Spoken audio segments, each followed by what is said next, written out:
Bonjour à tous. On se retrouve aujourd'hui pour la vidéo de ma 4e et ma 5e semaine d'aménorrhée. Voilà, je pense que si je fais par 2 semaines, c'est pas mal, ça me permet de vous raconter plusieurs choses. Parce que bon, en une semaine, il peut se passer beaucoup de choses, mais parfois aussi, il peut aussi se passer très peu de choses. Donc je préfère, voilà, en 2 semaines, je trouve ça bien. Donc la dernière fois, je vous avais laissé sur le fait que j'avais donc fait ma première prise de sang, où j'étais à 191 de taux d'hormones. Ça, c'était donc le 4 février, si je dis pas de bêtises. Et j'avais fait ma première prise de sang le 31 janvier, et j'avais appris donc le 31 janvier au matin ma grossesse.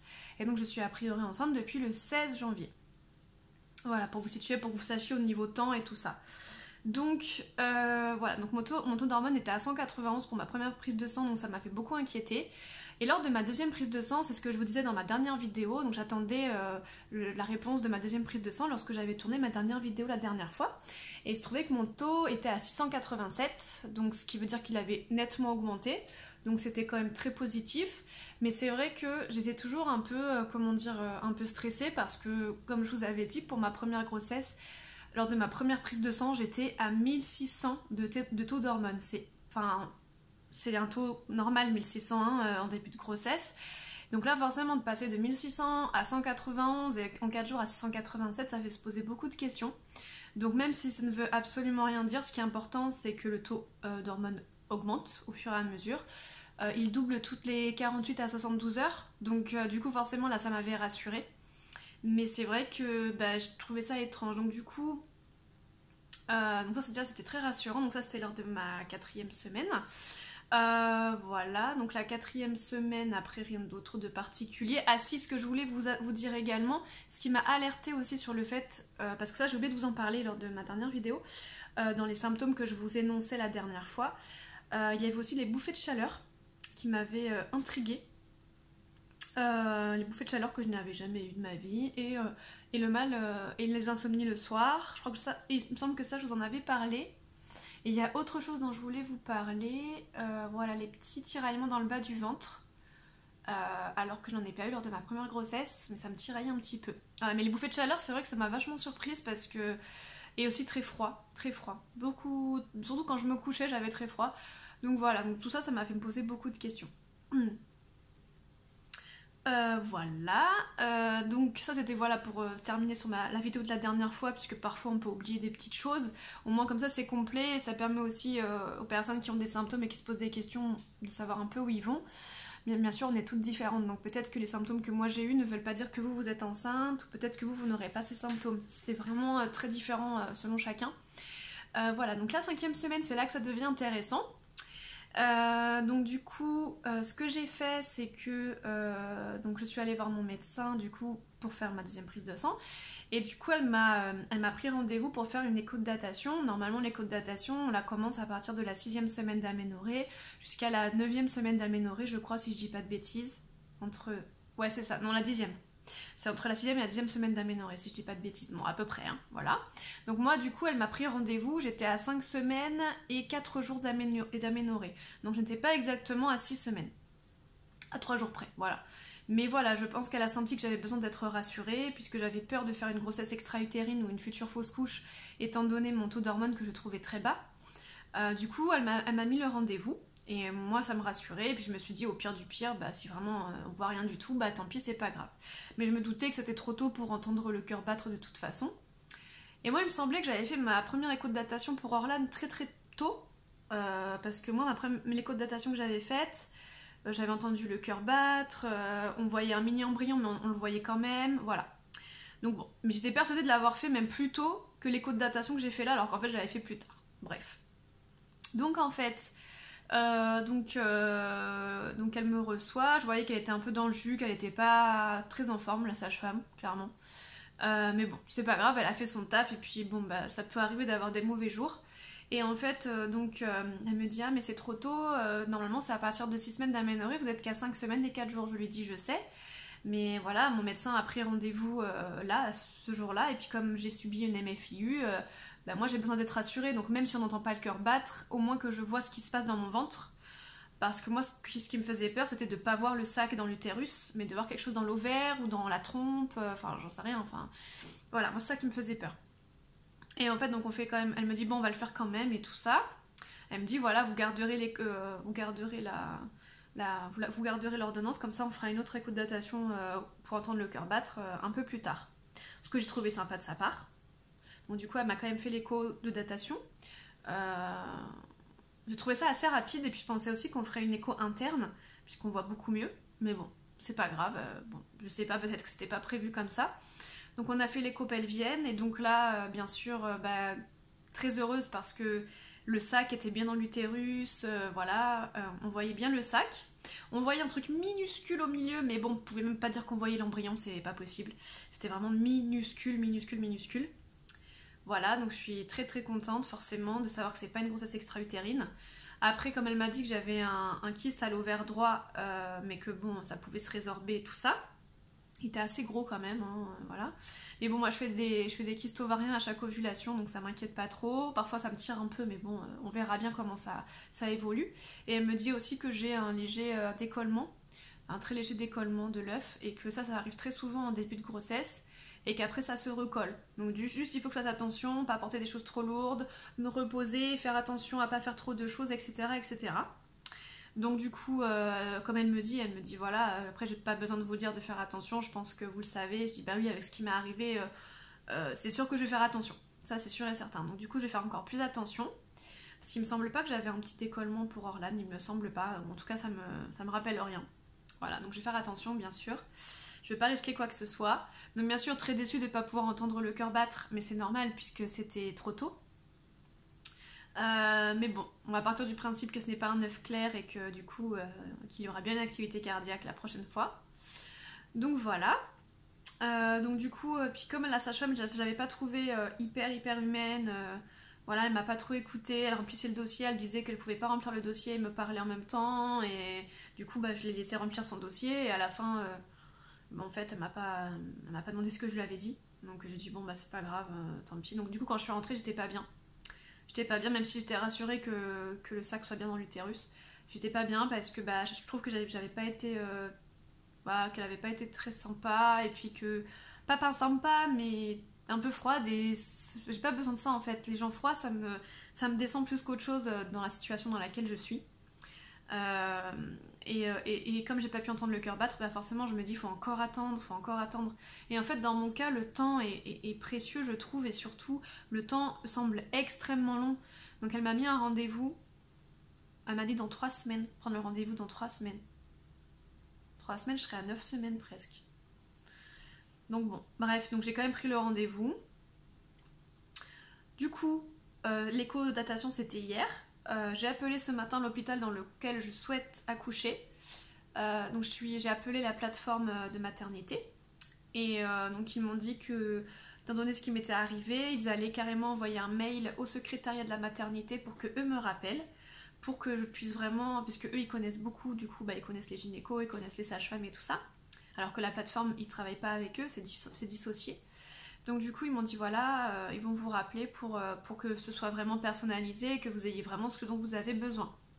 Donc du coup j'ai été obligée de réexpliquer ce qui m'était arrivé. Pareil hier lors de l'écho de datation j'ai dû réexpliquer. Donc forcément ça m'a remis dans tout ça. Enfin bon. Expliquer que c'est ma deuxième grossesse. Ah ben quel âge a le premier enfant, elle est pas là, nanana, tout réexpliquer. Enfin bon. J'avoue c'était hardcore, je vais pas vous mentir, c'était hardcore. Mais bon, voilà. Mon mari était avec moi hier, ça m'a fait du bien qu'il soit là. Voilà, donc voilà, le pauvre ça l'a un petit peu retourné, mais voilà, je vous raconterai pas trop parce que bon, ça reste quand même son intimité. Mais voilà, enfin il m'a beaucoup touchée en tout cas. Et du coup ce matin j'ai appelé donc cet hôpital, et donc je me suis dit, donc une fois que j'ai raccroché avec la plateforme, je me suis dit bon voilà, ils ont envoyé un mail au secrétariat, si c'est comme mon ancien hôpital, avant que je sois rappelée, voilà. Mais je sais pas, j'avais une bonne intuition. Et même pas 2 heures après, ouais même pas 1h30 après, le secrétariat de la maternité m'a appelé. Et du coup je les ai remerciés de m'avoir rappelé, ça m'a fait plaisir parce que au moins ils considèrent les gens, c'est cool.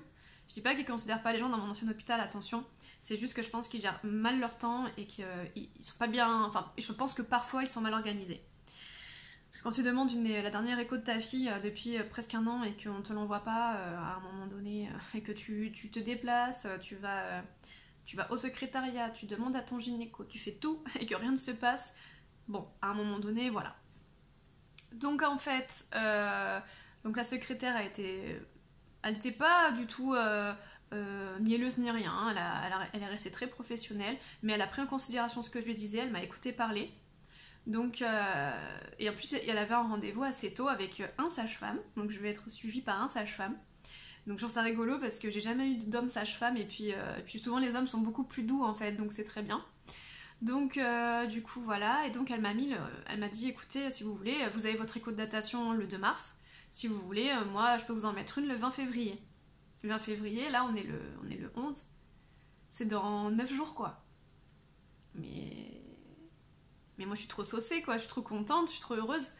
Donc là ça veut dire que dans 9 jours je vais entendre le cœur de mon bébé battre. Et je pense qu'eux ils vont vraiment prendre leur temps, ils vont vraiment bien faire les choses quoi, voilà. Donc je suis trop heureuse. Voilà, et donc elle m'a expliqué qu'ensuite à partir de 12 semaines je serai suivie par un gynécologue, le gynécologue qui m'accouchera. Et que si jamais tout se passe bien, je serai suivie tout le long de ma grossesse par une sage-femme. Mais que à mon avis, voilà, étant donné ce qui m'est arrivé, faudrait quand même que je sois suivie, voilà. Donc je lui dis que moi je voulais des gens humains, des gens à l'écoute, des gens bienveillants. Et elle m'a dit je pense que vous serez entre les mains des bonnes personnes, etc. Donc voilà, donc j'ai apprécié qu'il me rappelle, j'ai apprécié qu'elle me mette une écho de datation rapide. Quand j'ai appelé mon ancien hôpital pour avoir une écho de datation, déjà c'était pas avec mon gynéco parce qu'il n'avait pas de place avant avril. Sauf que bon, moi je suis censée être sa patiente, il devrait me suivre, étant donné que j'ai subi une MFIU, je devrais être prioritaire, enfin je veux dire c'est évident, je comprends pas. Donc du coup ça m'a gonflé et du coup elle m'avait mis un rendez-vous avec une sage-femme en mars, le 5 mars je crois. Donc moi ça me convient pas du tout, moi dans mon cas j'ai besoin d'être rassurée, je peux pas rester comme ça en fait. Donc là ça me va très bien, je suis très contente, c'est vraiment, voilà, c'est parfait. Donc voilà, donc j'espère que tout va bien se passer dans cet hôpital. J'ai hâte de visiter les locaux, de rencontrer le sage-femme et bien sûr dans quelques semaines de rencontrer mon futur gynécologue qui s'occupera de moi pour l'accouchement et pour tout le reste. Donc voilà, donc je suis plutôt contente. Et sinon niveau symptômes, j'ai un petit peu plus mal au sein mais pas la folie, ils ont pas vraiment gonflé. C'est surtout les tétons qui sont un peu plus gros quand il fait froid, qui sont un peu plus hirsutes et un peu plus droits. Voilà, mais rien de hyper choquant, donc c'est vrai que ça me fait toujours bizarre parce que c'est tellement différent de ma première grossesse que ça me perturbe. Et puis voilà, et puis le soir de temps en temps, le ventre se voit beaucoup aussi, donc ça c'est vrai que c'est un peu perturbant parce que je pense que je pourrais pas cacher ma grossesse très longtemps. Voilà. Hier c'était très dur, hier soir j'étais pas bien, mais aujourd'hui le fait d'avoir cet hôpital au téléphone m'a redonné de l'espoir, m'a reboosté, ça m'a fait beaucoup de bien. Je pense que j'ai raison d'aller là-bas. Je pense que cet hôpital va vraiment me convenir. Il est un petit peu moins loin que celui que j'avais avant. Celui d'avant j'étais à, on va dire, une demi-heure, lui il est à 20 minutes. Donc je pense que ça devrait être bien. Et j'ai hâte de commencer cette aventure, j'ai hâte d'entendre les battements du cœur de mon bébé, j'ai hâte de le voir grandir dans mon corps, j'ai hâte que... Voilà, là vraiment aujourd'hui je suis très épanouie, très heureuse. En plus aujourd'hui, voilà, j'ai eu un travail qui m'a fait très plaisir, enfin, vraiment c'est une bonne journée. Donc voilà, je ne veux pas partager que du négatif avec vous, je veux aussi vous dire que la vie est belle et qu'il y a de très belles choses qui sont faisables. Donc voilà, tout est... Désolée, je regarde mon téléphone parce que j'ai une notification un peu bizarre, mais j'ai pas compris. Et donc voilà, donc la vie est belle et il y a plein de choses positives et je suis trop heureuse de porter cet enfant et j'espère que oui, qu'en effet, voilà, que le cœur bat bien et tant que je l'aurais pas vu le cœur battre, je resterai un peu... En fait, jusqu'à la fin, j'aurais un peu peur, mais je pense que là, j'ai moins peur qu'avant. Et parce que je sais dans quoi je vais, je sais un peu plus dans quoi je vais et voilà. Même si bon, il y a des risques pendant toute la grossesse, que ça puisse être... une déformation de l'enfant, que ce soit la toxoplasmose, toutes ces choses-là. Mais déjà, quand j'entendrai le cœur de mon bébé battre, ce sera une première étape de passé, une première étape de sûreté et de confiance en ce qui pourra se passer dans l'avenir, donc j'ai hâte. Voilà, je pense que je vous ai tout dit. Qu'est-ce que j'aurais pu oublier ?